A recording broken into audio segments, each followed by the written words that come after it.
जय Hind live times आप देख रहे हैं और मैं हूं आपके साथ स्वाति आर्य। स्वागत है आप सभी का बुलेटिन में।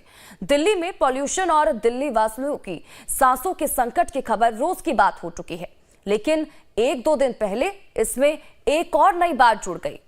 अभी तक आपने आनंद विहार की फैक्ट्रियों, दिल्ली की सड़कों पर दौड़ती लाखों गाड़ियों, पंजाब हरियाणा से आने वाली पराली के धुएं को दिल्ली के प्रदूषण के लिए जिम्मेदार मानते और जानते होंगे, लेकिन अब तो प्रदूषण को खत्म करने के मकसद से बनाया गया संयंत्र खुद प्रदूषण का कारण बन चुका है और ये लोगों को बीमार भी कर रहा है।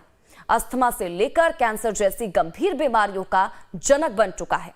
देखिए एक स्पेशल रिपोर्ट जो दिल्ली पर आधारित है, लेकिन इसका एक सिरा अमेरिका के न्यूयॉर्क तक से जुड़ा हुआ है। दिखाते हैं आपको।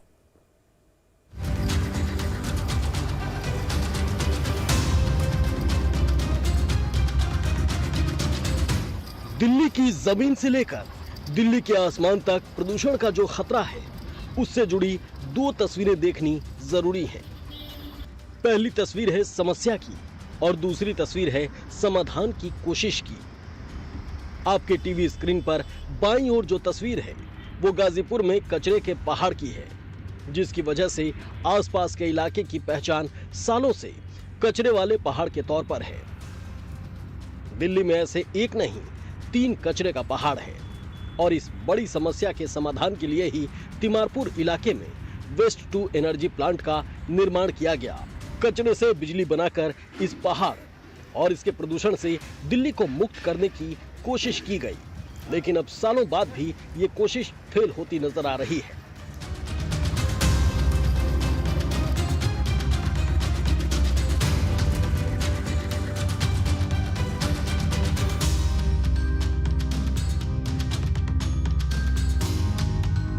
इस वक्त हम मौजूद हैं दिल्ली के तिमारपुर ओखला स्थित वेस्ट टू एनर्जी प्लांट के बाहर।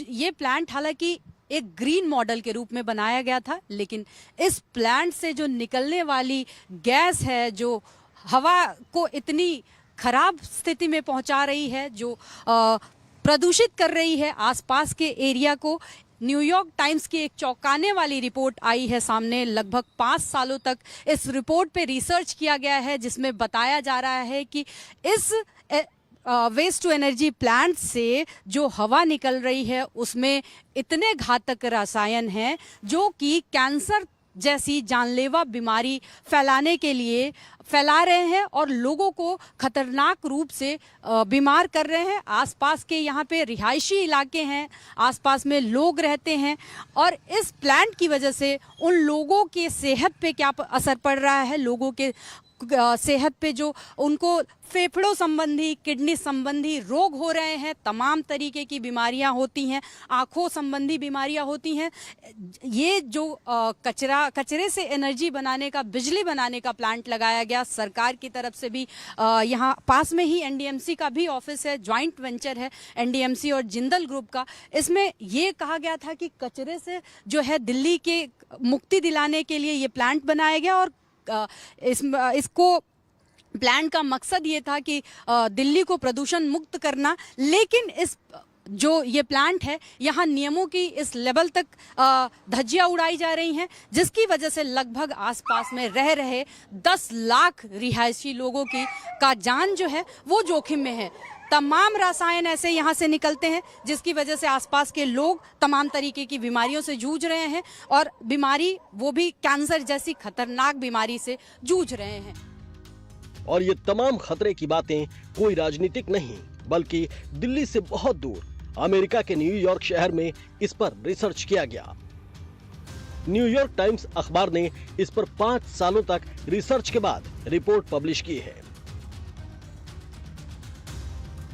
जिसमें दावा किया गया है कि दिल्ली के ओखला में बना waste to energy plant Delhi और दिल्ली वालों की सेहत के लिए एक नई मुसीबत बन गया है। ओखला इलाके में रहने वाले करीब 10 लाख लोगों के स्वास्थ्य पर यह बड़ा असर डाल रहा है। रिपोर्ट में बताया गया है कि प्लांट में बिजली बनाने के लिए कचरे को जलाया जाता है और उसके बाद जो राख निकलता है उसमें कई हानिकारक केमिकल मौजूद होते हैं, जिनमें कैडमियम, आर्सेनिक, मैंगनीज, कोबाल्ट सब शामिल हैं और उनकी मात्रा मानक से कई गुना ज्यादा है। दिल्ली का वेस्ट टू एनर्जी प्लांट वैसे तो एक ग्रीन मॉडल के रूप में बनाया गया था, लेकिन नियमों और मानकों की अनदेखी ने अब सबके मकसद पर लाल निशान लगा दिया है। WTE प्लांट कई सिद्धांतों का खुलेआम उल्लंघन कर रहा है। नियमों के मुताबिक बिजली बनाने के लिए प्लांट में या तो गीला कचरा या फिर सूखा कचरा ईंधन के रूप में इस्तेमाल किया जाता है, लेकिन ओखला के वेस्ट टू एनर्जी प्लांट में जलाने के लिए मिक्स कचरे का इस्तेमाल किया जाता है, जिसके जलने से जहरीले कण निकलते हैं, जिनमें कार्बन मोनोऑक्साइड, नाइट्रोजन ऑक्साइड और सल्फर डाइऑक्साइड शामिल होते हैं। न्यूयॉर्क टाइम्स ने 2019 से 2023 तक प्लांट के आसपास और डंपिंग साइट से हवा और मिट्टी के कुल 150 सैंपल कलेक्ट किए और उनका परीक्षण किया, जिनमें न केवल खतरनाक धातुएं पाई गईं, बल्कि उनमें कई केमिकल भी मिले और उनकी मात्रा सुरक्षित सीमा से कहीं ज्यादा है। न्यूयॉर्क टाइम्स ने लैब में जिन सैंपल की जांच की, उनमें कैडमियम पाया गया और वो भी 19 गुना ज्यादा। कैडमियम आमतौर पर बैटरियों में पाया जाता है, जिससे किडनी, फेफड़े और हड्डियों से जुड़ी बीमारियों का खतरा बढ़ता है। मैंगनीज की मात्रा 11 गुना ज्यादा थी। मैंगनीज से शरीर के रिप्रोडक्टिव सिस्टम पर असर पड़ता है। आर्सेनिक की मात्रा 10 गुना ज्यादा थी, जो न्यूरोलॉजिकल समस्या और डायबिटीज का कारण बन सकता है। इसके अलावा लेड की मात्रा 4 गुना ज्यादा थी। बच्चों के दिमागी विकास और IQ लेवल पर यह असर डालता है। कोबाल्ट की मात्रा 3 गुना ज्यादा थी, जिनसे हार्ट से जुड़ी बीमारी और कैंसर तक होने का खतरा रहता है।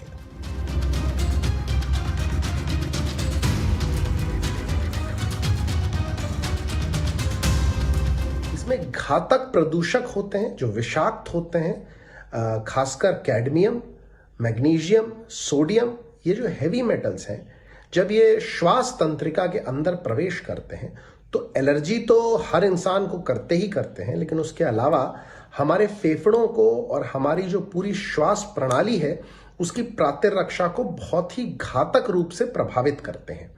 साथ ही साथ रक्तचाप संबंधी समस्याएं होती हैं, खून में थक्के जमने लगते हैं, चर्म रोग होता है और कई जगह हमने देखा है कि कर्कटे यानी कैंसर जैसे रोग भी इनके कारण होते हैं। एक तो नियमों का उल्लंघन, ऊपर से लापरवाही ऐसी कि बच्चों की सेहत के लिए भी खतरा पैदा किया जा रहा है। कैसे? अब इसे समझिए। प्लांट से निकलने वाले कचरे की राख को खुले में बस्तियों के पास फेंका जाता है, और तो और इन राख के ढेर पर बच्चे के खेलने के लिए पार्क बना दिए गए हैं। अब खुले में राख फेंके जाने से बच्चों में सांस संबंधी समस्याएं बढ़ रही हैं। इस वक्त हम मौजूद हैं खड्डा कॉलोनी में। यहाँ आप देख सकते हैं एक पार्क है। पार्क जो कि नगर निगम का एक लैंडफिल है, उस पे बनाया गया है और बगल में यहाँ पे डंपिंग यार्ड है। ऐसा जो न्यूयॉर्क टाइम्स की रिपोर्ट है, रिपोर्ट में बताया गया है कि इस मिट्टी में जो यहाँ इस पार्क की जो मिट्टी है, वहाँ पे जो जांच हुई, जांच रिपोर्ट में पाया गया है कि जो कैडमियम का स्तर है वो संयुक्त राज्य अमेरिका की जो पर्यावरण संरक्षण एजेंसी द्वारा निर्धारित की जाती है सीमा, उससे लगभग 4 गुना ज़्यादा है। आप देख सकते हैं पार्क की जो मिट्टी है, आमतौर पे मिट्टी का जो रंग होता है वो कैसा होता है, और ये आप देख सकते हैं, अंदाज़ा लगा सकते हैं, साफ तौर पे दिख रहा है कि ये मिट्टी तो नहीं है, राख है। और ये जो पूरा जो लैंडफिल एरिया है, इसके नीचे जो अवशेष होंगे वो क्या होंगे? जाहिर सी बात है कि मिट्टी के अंदर जो वेस्ट टू एनर्जी प्लांट है, उससे निकलने वाला दावा ऐसा है रिपोर्ट्स में कि उससे निकलने वाला जो राख था वो यहाँ पे डंप किया गया था, और उसमें इतनी खतरनाक मात्रा में जो रसायन पाए गए हैं, लेड की मात्रा है और तमाम तरीके के जो प्रदूषण फैलाने वाले रसायन हैं उनकी मात्रा है। राख में पाए जाने वाले खतरनाक केमिकल बच्चों के विकास पर नकारात्मक असर डाल रही हैं, जबकि दिल्ली का प्रदूषण कंट्रोल बोर्ड और दूसरी संस्थाएं भी इस प्लांट पर निगरानी रखने में फेल साबित हुई हैं, जिसका नतीजा ये है कि ओखला ही नहीं बल्कि आसपास के कई इलाके बिजली प्लांट से निकलने वाले खतरे की जद में हैं। तिमारपुर, जामिया नगर, हाजी कॉलोनी, जसोला विहार, सुखदेव विहार, इन तमाम इलाकों में लोगों के बीच सांस लेने में परेशानी, आंखों में खुजली और सिरदर्द जैसी दिक्कतें आम हो गई हैं। लाइव टाइम्स की टीम ने वेस्ट टू एनर्जी प्लांट के सबसे नजदीकी रिहायशी इलाके हाजी कॉलोनी के लोगों से बातचीत की। ये कॉलोनी मुश्किल से प्लांट से 100 मीटर की दूरी पर है। अमेरिका के न्यूयॉर्क से किए गए दावे और बताए गए खतरे को भांपने और समझने के लिए इस इलाके में बातचीत जरूरी थी। इस वक्त हम दिल्ली के हाजी कॉलोनी में मौजूद हैं। ये वो जगह है, ये वो रिहायशी इलाका है जो सबसे नज़दीक है वेस्ट टू एनर्जी, जो पावर प्लांट है, जो बिजली का प्लांट है, उसके सबसे नज़दीक है। यहाँ हम लोग पहुँचे हैं जानने के लिए कि यहाँ के लोग जो हैं उनको किस तरीके की परेशानी होती है, इस प्लांट की वजह से क्या मुसीबतें होती हैं। चूंकि जो रिपोर्ट्स आ रही हैं, रिपोर्ट्स में कहा जा रहा है कि कैंसर जैसी बीमारी वहां से निकलने वाले रसायनों से फैल रही है। आप लोग कब से रह रहे हैं यहाँ पे और किसी तरीके की क्या परेशानी होती है? 35 साल से रह रहा हूँ मैं यहाँ पर, और इस प्लांट की वजह से इतनी परेशानी है कि मुझे अस्थमा की बीमारी हो गई। आज मैं इनहेलर लेकर काम चलाता हूँ। अब इतना पॉल्यूशन हो रहा है इस प्लांट से कि सारी कॉलोनी देखो धुआं हो रही है और इतनी बदबू आती है शाम को और रात को, जिसका कोई हद नहीं है। यहाँ सब लोग परेशान हैं, कोई सुनने वाला नहीं है। ये प्लांट यहाँ से जाए 50 मीटर की दूरी पर है। अब इससे सब लोग परेशान तो खुद ही होंगे। गंदगी रहती है वो अलग, गाड़ियों की लाइन लग जाती है, ट्रैफिक जाम हो जाता है। सारी समस्याएं इस प्लांट ने पैदा कर रखी हैं। हम सब परेशान हैं इसके लिए। बिल्कुल, और भी लोग हैं यहाँ पे, और भी लोगों से उनसे भी पूछेंगे कब से आप यहाँ हाजी कॉलोनी में रह रहे हैं। बहुत नज़दीक है आपका ये जो प्लांट है, आपकी कॉलोनी। कब से रह रहे हैं और किस तरीके की परेशानी? जब से कॉलोनी बसी है तब से हम लोग रह रहे हैं, कब 1988 से रह रहे हैं यहाँ पे। और हम यहाँ पे बहुत परेशानी है। ये जिंदल प्लांट जो है, ये वेस्ट टू एनर्जी प्लांट है, इससे हमारी बहुत परेशानी। हमेशा यहाँ पे बदबू रहती है, धुआं रहता है, पॉल्यूशन रहते हैं, और बहुत सारे लोग जो नौजवान भी है, बहुत से ऐसे हार्ट अटैक से ख़त्म हो गए। किसी को कैंसर है, किसी को कोई प्रॉब्लम है। तो हम तो थक चुके हैं इसको, ये कितनी बार हम इसकी कंप्लेंट कर चुके हैं, लेकिन ये यहाँ से हटता नहीं है। आप भी यहीं पे रहते हैं? हाँ जी, मैं भी यहीं पे रहता हूँ। तकरीबन 20 साल मुझे भी हो गए यहाँ पे रहते हुए। और ये प्लांट, पहली बात तो यह है कि रिहायशी इलाके के करीब ये होना ही नहीं चाहिए। तो ये रिहायशी इलाके के करीब है और सबसे ज़्यादा करीब इलाका हमारा पड़ता है, तो उस हिसाब से ये गलत है। और इसमें प्रॉब्लम ये है कि छोटे छोटे बच्चे, अब जो न्यू बॉर्न बेबी है वो मतलब बीमारी में स्टार्ट से ही हो जाती है उसको। अभी मैं फिलहाल एक बच्चे को लेके जा रहा हूँ, मेरा रिलेटिव है बच्चा वो, तो कलावती में उसमें हॉस्पिटल में उसको लेके जा रहा हूँ। किडनी की ही प्रॉब्लम उस बच्चे को है, शाहीन बाग में वो रहते हैं। तो सबसे बड़ी प्रॉब्लम यही है कि छोटे छोटे बच्चे भी हैं, बड़े भी हैं, बुजुर्ग भी हैं, सभी तरह के लोग हैं। और इससे जितना भी धुआं निकलता है सब उल्टी सीधी चीज़ें ये जलाते हैं, उसमें वेस्ट होता है सब, तो करीब होता है और हवा के ज़रिए हम लोगों के पास पहुँचता है, हमारी अंदर ही जाता है, जाहिर सी बात है। तो ये सब नुकसान है, उससे बीमारियां हैं और ये होना नहीं चाहिए। बिल्कुल। आप भी यहाँ पे रहते हैं, क्या परेशानी होती है? किस तरीके? ये जो धुआं जो उठता है, ये सुबह रात में जलाते हैं इन लोग। अभी ये सवेरे फजर के टाइम जला देते हैं, सारा धुआं नवा निकलते हैं, सब छतों पे रहते हैं, सबको धुआं जाता है।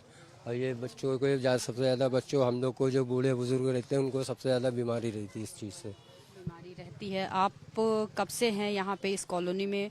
किस तरीके की परेशानी होती है आपको इस प्लांट की वजह से, यहाँ के धुएं की? ये हम 35 साल से यहाँ रहते हैं। मेरा नाम हाजी रईस है। इस कॉलोनी का RW का प्रेसिडेंट हूँ मैं, और कई बार चैनल भी आ चुके हैं, इसकी कंप्लेंट भी कर चुके हैं, इसका केस भी चल रहा है। लेकिन वो कहते हैं कि इसमें तो 100 करोड़ रुपया लगा हुआ है गवर्नमेंट का, ये बंद नहीं होने वाला। तो यहाँ लोग मर रहे हैं, बीमार हो रहे हैं, बूढ़े आदमियों का निकलना घर में से मुश्किल है। अब आप देखिए अभी क्या हालत है आसमान के ऊपर, और ये सुबह को 5 बजे इसको चलाते हैं और पूरी कॉलोनी में धुआं ही धुआं आ जाता है। दिन में बंद कर देते हैं जब सब लोग का किसी का आने का टाइम होता है कि कहीं कंप्लेंट ना हो जाए। तो सारी पब्लिक, सारे ही लोग बहुत परेशान हैं। आप मेरे से क्या औरों से भी मालूम करो, पूरी कॉलोनी में सब परेशान हैं यहाँ। तो इसको बंद किया जावे किसी भी तरीके से, क्योंकि आप चैनल से ताल्लुक़ रखते हो तो आपकी आवाज़ प्रधानमंत्री भी और लोग, बड़े लोग भी अपना सब सुनेंगे। तो इसको बस्ती के सामने नहीं होना चाहिए, क्योंकि हम भी इंसान हैं। ये नहीं है कि हम कोई जानवर हैं जो हम इसी तरह से ज़िंदगी गुजारते रहेंगे। तो मैं आपसे गुजारिश करता हूँ कि इसको बढ़ा चढ़ा के बोलना कि ये हमारे से हट जाए, हमारी कॉलोनी से, और हमारे बच्चों का मुस्तकबिल बन जाए, और हम आपको भी शुक्रिया कहेंगे फिर।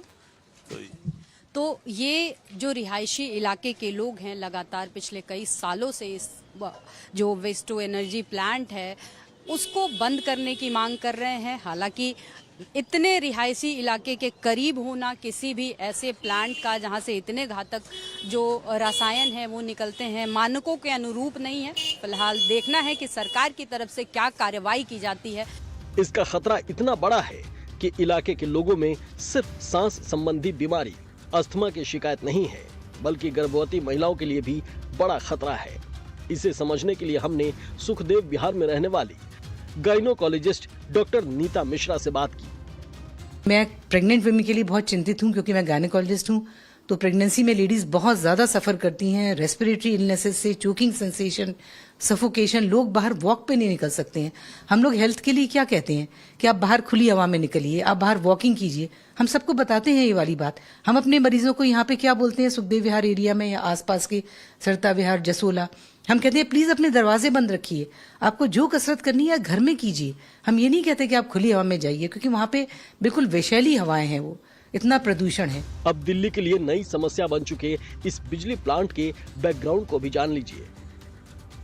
साल 2012 में एनवायरमेंट फ्रेंडली मॉडल बनाने वाले वेस्ट टू एनर्जी प्लांट का निर्माण किया गया। मकसद था दिल्ली में कूड़े का पहाड़ ना बने और ऊर्जा की कमी भी पूरी हो जाए। इसी मकसद से दिल्ली नगर निगम के साथ पब्लिक प्राइवेट पार्टनरशिप के तहत जिंदल ग्रुप के JITF इंफ्रा लॉजिस्टिक्स ने संचालन शुरू किया। प्रदूषण कम करने के लक्ष्य के साथ शुरू हुए इस प्लांट को तब ग्रीन मॉडल के रूप में पेश किया गया, जो 2000 टन कचरा जलाकर 23 मेगावाट बिजली उत्पादन करता है। लेकिन आज ये साफ हो चुका है कि ये प्लांट प्रदूषण कंट्रोल करने में बिल्कुल फेल साबित हुआ है। उल्टा दिल्ली के प्रदूषण का नया कारण बन चुका है। पानी में घुलने से ये हमारे शरीर के अंदर दूसरे तरीके से प्रवेश करते हैं, मिट्टी को की जो उर्वरा शक्ति है उसको क्षीण कर देते हैं, और अन्य प्रजातियों के लिए भी घातक हैं। कोई भी ऐसा प्लांट होता है तो उसमें हमें एक वैज्ञानिक रूप से इनका जो भी उसका वेस्ट प्रोडक्ट है उसका निष्पादन करना चाहिए। अन्यथा ये भी पर्यावरण के लिए उतना ही बड़ा खतरा हो जाता है जितने वो कूड़े के पहाड़, जिस समस्या से मुक्ति के लिए इन प्लांट्स की स्थापना करी जाती है। ओखला प्लांट के शुरुआत से ही विवाद रहा है, क्योंकि इससे निकलने वाले राख को करीब के इलाकों में डंप किया जाता था। कभी कभी तो ये आरोप भी लगे हैं कि प्लांट में बिना फिल्टरिंग के ही मिक्स कचरे को जलाया जाता है, जिससे प्रदूषण और बढ़ता है। स्थानीय लोग इसे शिफ्ट करने की मांग सालों से करते रहे हैं, लेकिन अब न्यूयॉर्क टाइम्स की रिपोर्ट ने इस विवाद को और हवा दे दी है। दिल्ली से संवाददाता खुशबू सिंह के साथ ब्यूरो रिपोर्ट, लाइव टाइम्स। और वहीं उत्तराखंड की राजधानी देहरादून भी प्रदूषण की चपेट में है। देहरादून में AQI लगातार 300 के पार पहुंच रहा है, यानी कि अब पहाड़ी इलाकों में भी सांस लेना मुश्किल होने वाला है। उत्तराखंड के देहरादून में AQI यानी एयर क्वालिटी इंडेक्स लगातार 300 को पार कर रहा है। केंद्रीय प्रदूषण नियंत्रण बोर्ड के पैमाने के मुताबिक इसका मतलब है कि शहर की हवा की क्वालिटी बहुत खराब कैटेगरी में पहुंच गई है।